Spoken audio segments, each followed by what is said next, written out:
Welcome. This is Radio Pras.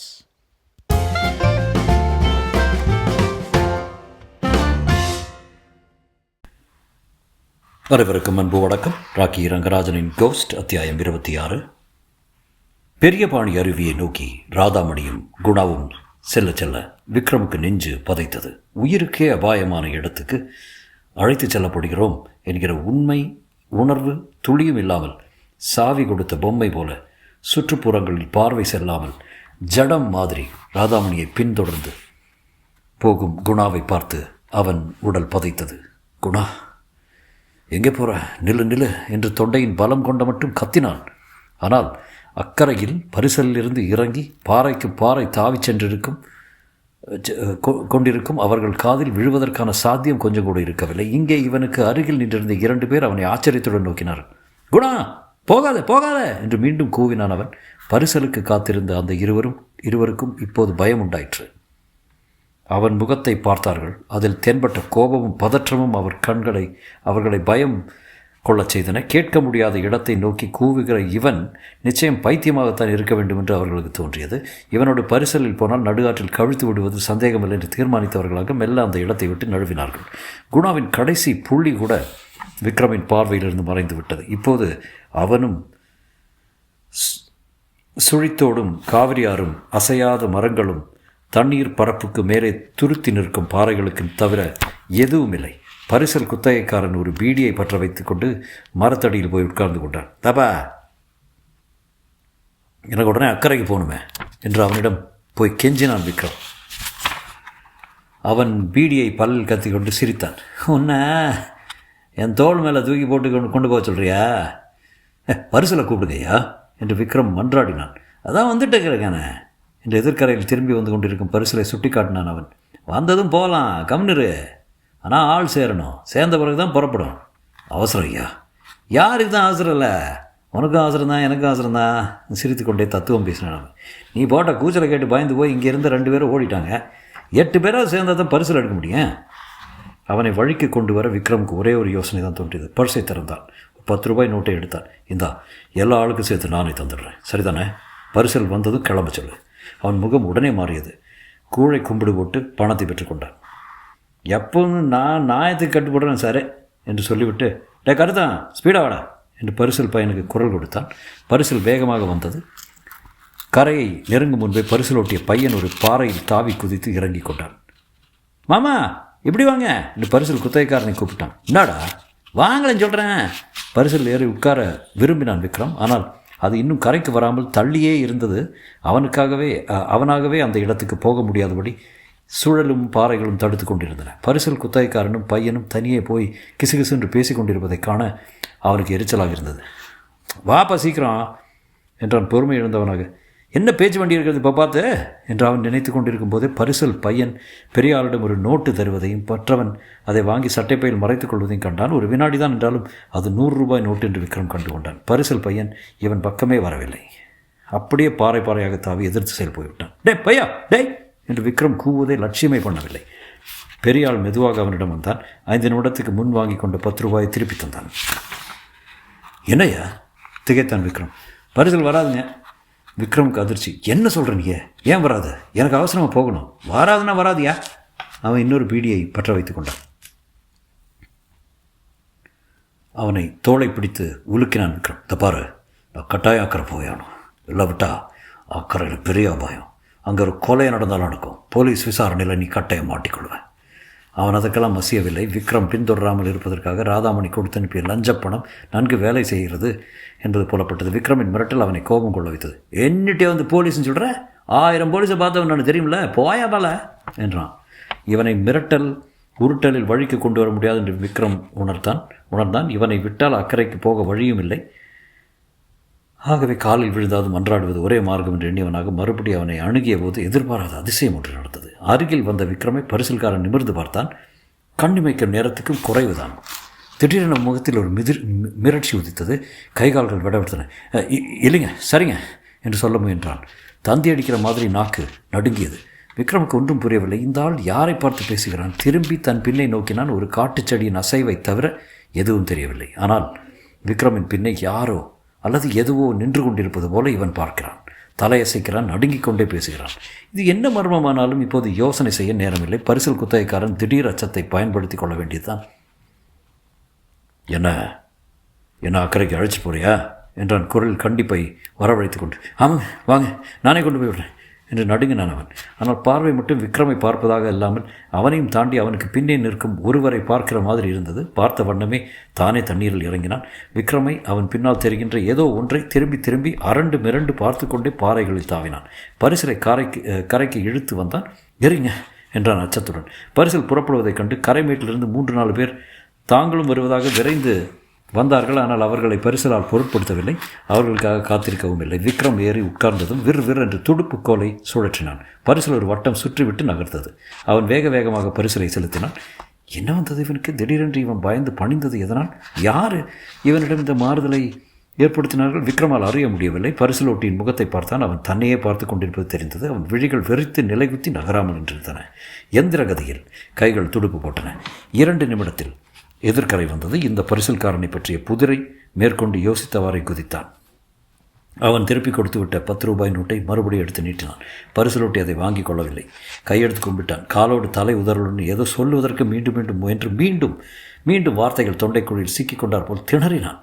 தன்னை விட்டால் போதும் என்று எண்ணியவனாக போல ஒரே வீச்சில் கோலால் பரிசலை தள்ளிவிட்டு கொண்டு பூரிபாய்கிற மாதிரி பரிசல் தண்ணீரில் பாய்ந்தது. முன்போலவே விக்ரமை திரும்பி பார்த்து கொண்டே விறுவிறென்று பரிசலை செலுத்தி கொண்டு சென்று விட்டான். எந்த பக்கம் போவது என்று ஒரு கணம் நிதானித்தான் விக்ரம். சிற்றானை குட்டிகள் போல கரும் பாறைகள் வழியெங்கும் நிறைந்திருந்தன. வெகு தொலைவில் ஊதுவத்தி குன்றை கொளுத்தினார் போல ஒரு புகை மூட்டம் மெல்லியதாக தெரிந்தது. ஒகேனக்கலுக்கு அந்த பெயரை தந்துள்ள பெரியபாணி நீர்வீழ்ச்சி அங்கேதான் இருக்கிறது என்பதை கண்டு கொண்டான். அந்த திசையில் தான் குணாவை ராதாமணி அழைத்து சென்றிருக்க வேண்டும் என்று ஊகித்தான். குறுக்கே ஓடிய சிறு கால்வாய்களை தாண்டி கொண்டு வேகமாக அதே சமயத்தில் எச்சரிக்கையாக விரைந்தான்.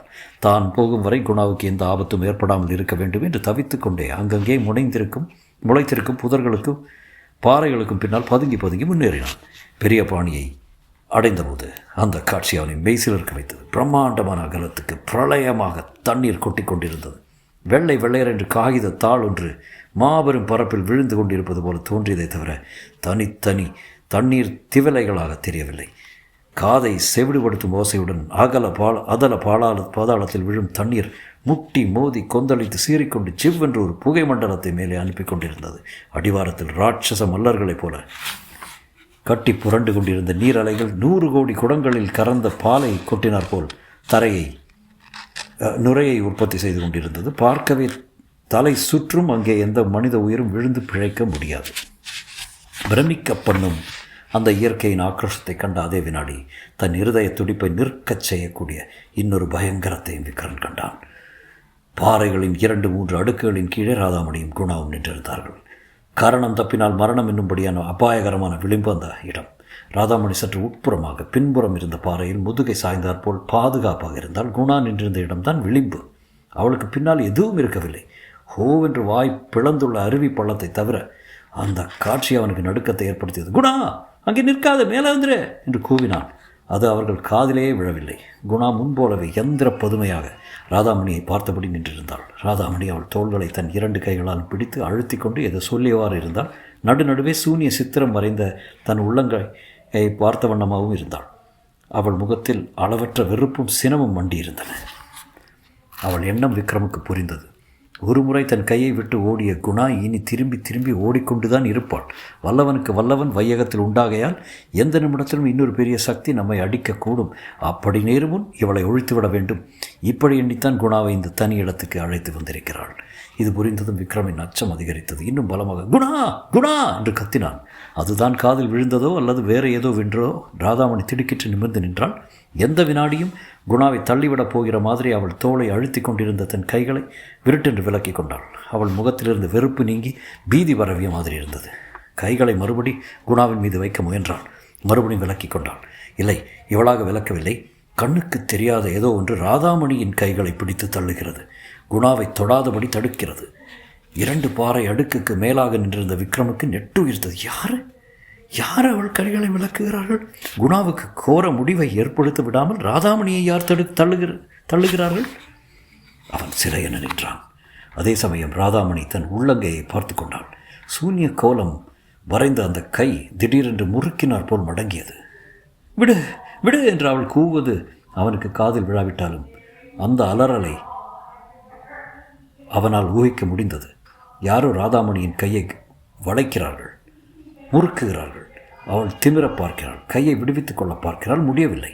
இதோ இப்போது குனிகிறாள், இல்லை, குனிய வைக்கப்படுகிறாள். உள்ளங்கையை பாறையில் தேய்க்கிறாள், இல்லை, அந்த சூனிய சித்திரம் உள்ள உள்ளங்கையை பாறையில் அழுத்தி யாரோ தேய்க்கிறார்கள், சுரண்டுகிறார்கள்.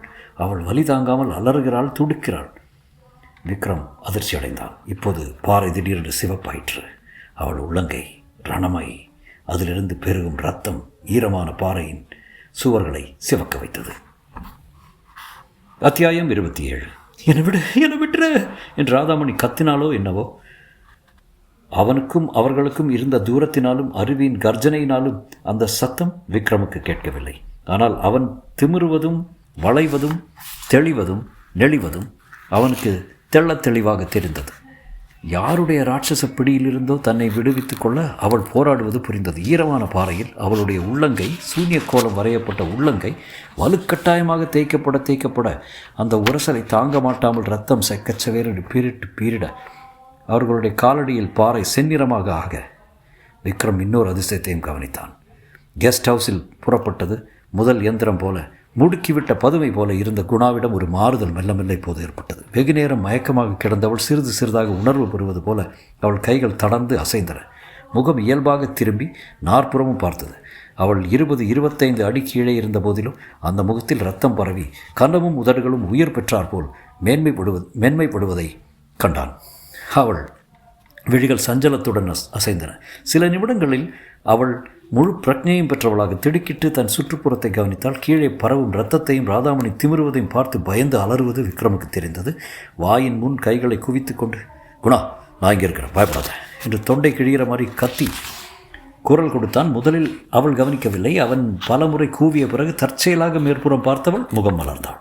அவளுடைய மனத்துக்கு மலரும் தைரியமும் அதே சமயம் தான் இருக்கும் அபாய நிலையை உணர்ந்த அச்சமும் மாறி மாறி அவள் முகத்தில் பிரதிபலித்தன. விக்ரம், எனக்கு காப்பாத்துங்க என்று கீழே இருந்து அவள் கூவினாள். இரு கைகளையும் அவனை நோக்கி நீட்டினாள். பதட்டத்தில் அவளுடைய கால் பிசகிவிடக்கூடாது என்று விக்ரம் நடுங்கினான். அங்குலம் வழுக்கினாலும் அவள் கிடுகிடு என்று பாதாளத்தின் தண்ணீர் பிரளயத்தில் விழுந்து உரு தெரியாமல் சங்கமித்து விடுவாள் என்பதை உணர்ந்தவளாக, குணா, ஜாக்கிரதை, அசையாமரு என்று கத்தினான். கண்ணுக்கு தெரியாத சக்தியிடமிருந்து விடுபடுவதற்காக போராடி கொண்டிருந்த ராதாமணி இப்போது அவனையும் அவளையும் இருவருக்கும் இடையே நடைபெறும் சம்பாஷணைகளையும் கவனித்து விட்டாள். தான் தோற்று கொண்டிருக்கிறோம் என்ற ஆத்திரத்துடன், இவள் ஜெயித்து கொண்டிருக்கிறாளே என்ற ஆங்காரத்துடன், இத்தனைக்கும் காரணமானவன் இங்கிருந்தோ வந்து சேர்ந்த இந்த விக்ரம் அல்லவா என்ற வெறியும் சேர்ந்து கொண்டது. அப்போது அவள் முகம் பார்ப்பதற்கு மகாபயங்கரமாக மாறிற்று. முன்னே இம்மி எத்தனை மனுஷத்தனம் அதில் இருந்திருக்குமானால் அதுவும் மறைந்து விகாரமான அசுரத்தனம் பரவிற்று. வெகு கோரமான பிசாசுகளை அங்கே படருவதை காணுகையில் அவனுக்கு பாதாதி கேசம் ஒரு நடுக்கம் உண்டாயிற்று. தன்னுடைய ஆட்டமெல்லாம் முடிந்துவிட்டது என்பதை அவள் புரிந்து கொண்டால் போலும். அந்த கடைசி வினாடியில் எங்கிருந்தோ அவளுக்கு ஒரு புது பலம் ஏற்பட்டது. காதை செவிடாக்கும் ஒரு கூச்சலுடன் குணாவை இறுக பிடித்து கொண்டு தன்னோடு சேர்த்து கட்டிக்கொண்டாள். தன் கதை முடிவதோடு குணாவின் வாழ்க்கையை முடிந்துவிட வேண்டும் என்று தீர்மானித்தவளாக அந்த பாதாள பள்ளத்தில் குபீரென பாய்ந்தாள். ஐயோ குணா என்று விக்ரம் கத்தி முடிக்கும் முன் கீழே கொந்தளிக்கும் தண்ணீர் அலைகளுக்குள் அவர்கள் இருவருடைய உடல்களும் மூழ்கிவிட்டன. குணா என்று அலறிக்கொண்டே இங்கும் அங்கும் பாறையாக தாவினான் விக்ரம். அத்தனை பதற்றத்திலும் அவன் பகுத்தறிவு ஒழுங்காக இருந்ததால் கண்டபடி கீழே குதித்தால் தானும் அதோகதியாக வேண்டியதான் என்பதை உணர்ந்தவனாக தன்னை கட்டுப்படுத்தி கொண்டான். கீழே இறங்குவதற்கோ அல்லது ஆற்றின் இன்னொரு கோடியை அடைவதற்கோ வழியுண்டா என்று பதைப்புடன் ஆராய்ந்தான். அக்கம் பக்கத்தில் உதவிக்கு யாரேனும் அகப்படுவார்களா என்று இங்குமங்கும் ஓடி பார்த்தான். ஒரு காக்கை குருவி கூட பறக்க காணோம். கீழே நோக்கினான். சுழித்து கொண்டு ஓடும் காட்டாறு எகிரி குதித்து சிரித்து கொண்டிருந்தான். குணா என்று பலம் கொண்ட மட்டும் கூவினான். அவனுடைய கூவலுக்கு பதிலே போல, அவனுடைய பிரார்த்தனைக்கு பலனே போல, அவனுடைய வேதனைக்கு மருந்தே போல அந்த அற்புதம் நிகழ்ந்தது. தான் காண்பது கனவா அல்லது நனவுதானா என்று தெரியாமல் அவன் அதிர்ச்சி உற்றான். கண்ணை கசக்கி கொண்டு பார்த்தான். ஆம், சந்தேகமில்லை. அந்த பாதாள நுரையிலிருந்து குணாவின் உடம்பு மேலெழுந்து வந்தது. சிறிது சிறிதாக தண்ணீரில் மூழ்குபவர்கள் உயிர் பிரிந்ததும் சவமாக மேல் பரப்புக்கு மிதந்து வருவார்கள் என்று அவன் கேள்விப்பட்டிருந்தான். குணாவுக்கு மரணம்தான் நிகழ்ந்துவிட்டது என்று அவன் துடித்துக் கொண்டிருந்த போதே தண்ணீர் பரப்புக்கும் மேலாக எழும்பி வந்தது குணாவின் தேகம். இன்னும் மேலே, இன்னும் மேலே, இன்னும் இன்னும் இன்னும் மல்லாந்த நிலையில். ஆனால் இரு கைகளும் இரு கால்களும் தலையும் கீழாக தொங்கினார் போல் அவள் அவனை நோக்கி வந்தாள். கூந்தல் பிரிந்திருந்தது, புடவையிலிருந்து தண்ணீர் சொட்டியது. ஆனாலும் அவள் மேலே வந்தாள். இரண்டு கைகளாலும் யாரோ அவளை தூக்கி கொண்டு வருகிற மாதிரி இருந்தது. தூக்கி வரும் உருவம் கண்ணுக்கு தெரியவில்லையே தவிர அவள் உடம்பு வளைந்திருந்த பாங்கு நிச்சயமாக யாரோ அவளை சுமந்து வருவதை சந்தேகமற காட்டியது. அவன் பிரமித்து திகைத்து வியப்பினால் மூச்சடைத்து சிலையாக நின்றான். குணா வெறும் காற்றின் அந்தரத்தில் மிதந்த வண்ணம் மேலே வந்தாள். சற்று முன் அவளும் ராதாமணியும் நின்றிருந்த பாறையும் தாண்டி மேலே வந்தாள். அவன் நின்றிருந்த இடத்தை அடைந்ததும் மெல்ல கீழிறங்கினாள். யாரோ அவளை அவன் காலடியில் கிடத்தினாள். அவள் கண்களை திறக்கவில்லை. குணா குணா நல்ல வேளையாக அவனுக்கு சிறு வயதில் கற்றிருந்த முதலுதவி ஞாபகம் வந்தது. அவள் உடைகளை தளர்த்தி கவிழ்த்து போட்டு கைகளை பரப்பி முதுகில் முழங்காலால் அழுத்தினான். அவள் வாயிலிருந்து மூக்கிலிருந்து தண்ணீர் வழிந்தது. திணறலுடன் இருமலுடன் மூச்சு சீராக தொடங்கியது. வானத்தை நோக்கி கைகூப்பி இறைவனுக்கு நன்றி சொன்னான் விக்ரம். குணா குணா இங்கே பாரு குணா, கணமா என்ன பாரு என்று மெல்ல மெல்ல அவள் காதருகே வாய் வைத்து அழைத்தான். அவள் புரண்டால் முனையினால் இமைகள் படபடத்தன. பிறகு மெதுவே கண்ணை திறந்தாள். அவள் உதடுகள் என்னவோ முணுமுணுத்தன. கூர்ந்து கேட்டான், ரத்னம் ரத்னம் என்று அவள் முனகுவது புரிந்தது. ரத்னமா? யார் என்று அவன் திகைத்தான். அதற்குள் அவளுக்கு பிரக்ஞை மேலும் அதிகரித்தது. குனிந்திருக்கும் அவன் கழுத்தை தன் இரு கைகளாலும் மாலையாக கோர்த்து கொண்டு, ரத்னம், என் அண்ணா ரத்னம் என்றாள். அந்த உண்மை அவனை மூச்சடைக்க செய்தது. ரத்னம், அவள் அண்ணன். 2 நாளாய் புரியாததெல்லாம் அவனுக்கு புரிந்தது. குணா தன் அறைக்குள் ஒரு பேய் நுழைந்ததாக சொன்னது. ராதாமணியும் குணாவும் பெரிய பாணியை நோக்கி போனபோது இன்னொரு உருவம் பின்தொடர்ந்து வருவது போல் தோன்றியது. ராதாமணியின் சூன்ய கையை பலவந்தமாக அழித்தது. கடைசியில் பலவீனத்தால் திணறியபடி குணா விளக்கினாள். தண்ணீர் விழும்போதே யாரோ தாங்கிக் கொள்கிற மாதிரி இருந்தது. அந்த ஒரு வினாடி தான் அந்த முகத்தை பார்த்தேன். என் அண்ணன், அருமை அண்ணன் ரத்னம், கொடைக்கானல் ஏரியில் மூழ்கி இறந்து போனவன். இந்த சூனியக்காரியிடமிருந்து அவன் தான் என்னை காப்பாற்றியிருக்கிறான். அவளை மெதுவே எழுப்பி தன் தோளில் சாய்த்து கொண்டான் விக்ரம். மெதுவே ஈரம் உலர்ந்து கொண்டிருக்கும் முகத்தையும் நெற்றியில் ஒட்டி கொண்டிருந்த கூந்தல் இழைகள் வெகு அழகாய் விடுபட்டு அருவி காற்றினை சிலிர்த்து கொள்ளும் அற்புதத்தையும் பார்க்க அவனுக்கு பரவசமாயிற்று. அந்த பரவசத்தில் அவன் பேச்செழுந்தான். அந்தி வெளிச்சம் கண்ணுக்கு தெரியாமல் கவிழ்ந்து கொண்டிருந்தது. அருவியையும் காடுகளையும் மலைகளையும் தவழ்ந்து இருள் போர்த்தி கொண்டது. முகத்திரைக்கு மேல் முகத்திரை மூடிய மாதிரி பெரிய பாணி தன் தனித்தன்மைகளை இழந்து கொண்டிருந்தது. பகல் வெளிச்சத்தின் கதை முடிந்து விட்டதை பார்த்து பிரமித்த மாதிரி காற்று கூட அசைவற்று நின்றது. அதோ அங்கே ஓயாமல் வீழ்ந்து கொண்டிருக்கும் அருவியைப் போல தானும் குணாவும் ஒரு இன்ப உலகத்தில் வீழ்ந்து கொண்டிருப்பதாக அவன் உணர்ந்தான். அவன் அவளை எதுவும் கேட்கவில்லை, அவளும் அவனை எதுவும் கேட்கவில்லை. இருவருடைய நரம்புகளுக்குள்ளும் அற்புதமான சாந்தி பரவி இருவருடைய இருதய துடிப்பும் ஒன்றாக சேர்ந்து இயங்குவது போல் இருந்தது. அவன் அவள் கைகளை அழுந்த பிடித்து கொண்டு அவள் கண்களை ஆழமாக பார்த்தான். இனிமேல் நான் உனக்கு, நீ எனக்கு என்று அவள் கண்கள் சொல்லின. இனி நம்மை பிரிக்க எந்த ராதாமணியும் வர முடியாது என்று அவன் கண்கள் சொல்லின.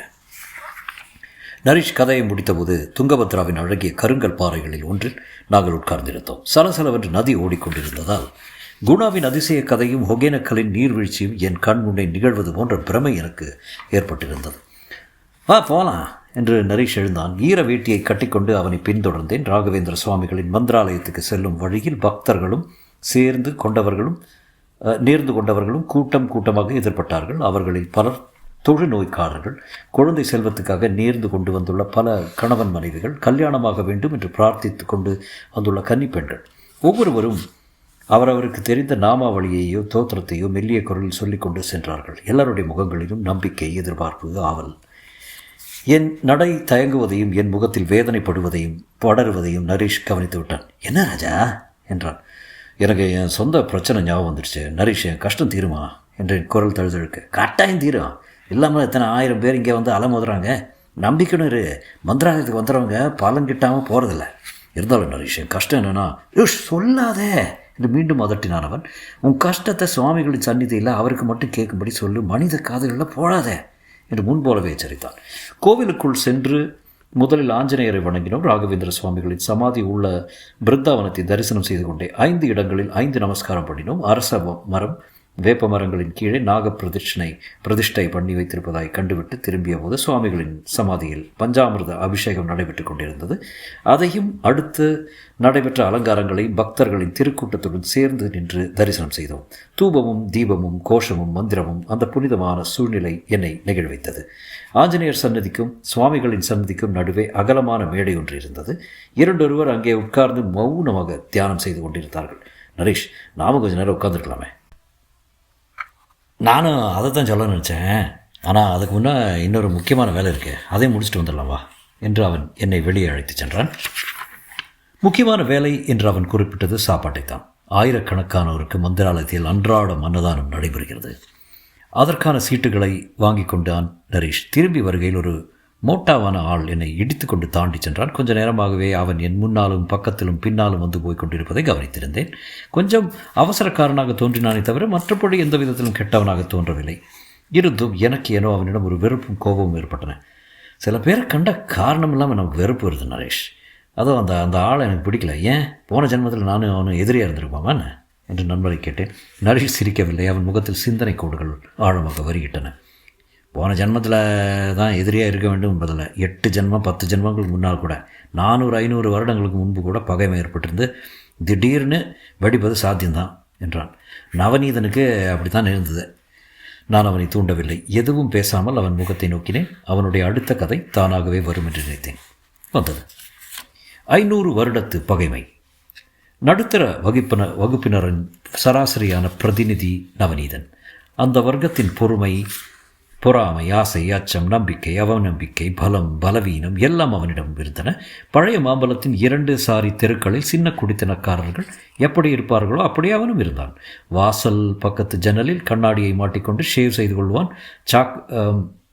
சர்க்குலேட்டிங் லைப்ரரியில் வாங்கிய பத்திரிகைகளை படித்துவிட்டு பத்திரமாக திருப்பிக் கொடுப்பான். 2 வயது பையனுக்கு இருமல் ஜுரம் வரும்போது தோளில் சாத்தி எடுத்துக்கொண்டு டாக்டரிடம் சென்று ஃபார்மசியில் கடன் சொல்லி மருந்து வாங்குவான். பிளாஸ்டிக் கூடையுடன் ரங்கநாதன் தெருவுக்கு சாயங்காலம் போய் புடலங்காய் வாங்கி ஒடித்து போட்டுக்கொள்வான். மனைவி சரளா அவனை கேட்காமல் புடவை வாங்கினால் பகலில் திட்டிவிட்டு இரவில் சரணடைவான். மவுண்ட் ரோடில் ஆனந்த் தியேட்டருக்கு அருகே ஒரு டெக்ஸ்டைல் கம்பெனியில் அவன் டைப்பிஸ்ட். அதன் தலைமை அலுவலகமும் துணி ஆலையும் அகமதாபாத்தில் இருந்தன. சென்று 3 மாதமாய் அங்கே வேலை நிறுத்தம் என்று இங்கேயும் ஆஃபீஸை மூடி வைத்திருந்தார்கள். நல்ல வேலை, சென்னை அலுவலகத்தில் சம்பளம் மட்டும் ஒழுங்காக தந்து கொண்டிருந்தார்கள். இன்று தான் அகமதாபாத்தில் ஸ்ட்ரைக் முடிந்து இங்கே ஆஃபீஸை திறந்தார்கள். 27 ஊழியர்களுடன் நவநீதனும் அப்பாடா என்று பெருமூச்சுடன் உள்ளே நுழைந்தான். அன்று புதிய மேனேஜர் நியமிக்கப்பட்டிருக்கிறார் என்று சொன்னார்கள். ஒவ்வொருவரை அவருடைய அறைக்குள் போய் தங்களை அறிமுகப்படுத்தி கொண்டு வணக்கம் தெரிவித்து போனார்கள். நவநீதனும் போனான். புதிய மேனேஜர் முகத்தை பார்த்ததும் மின்னல் மாதிரி ஒரு எண்ணம் அவன் மனத்தில் உதித்தது. இந்த ஆளை கொல்ல வேண்டும். தொடரும்.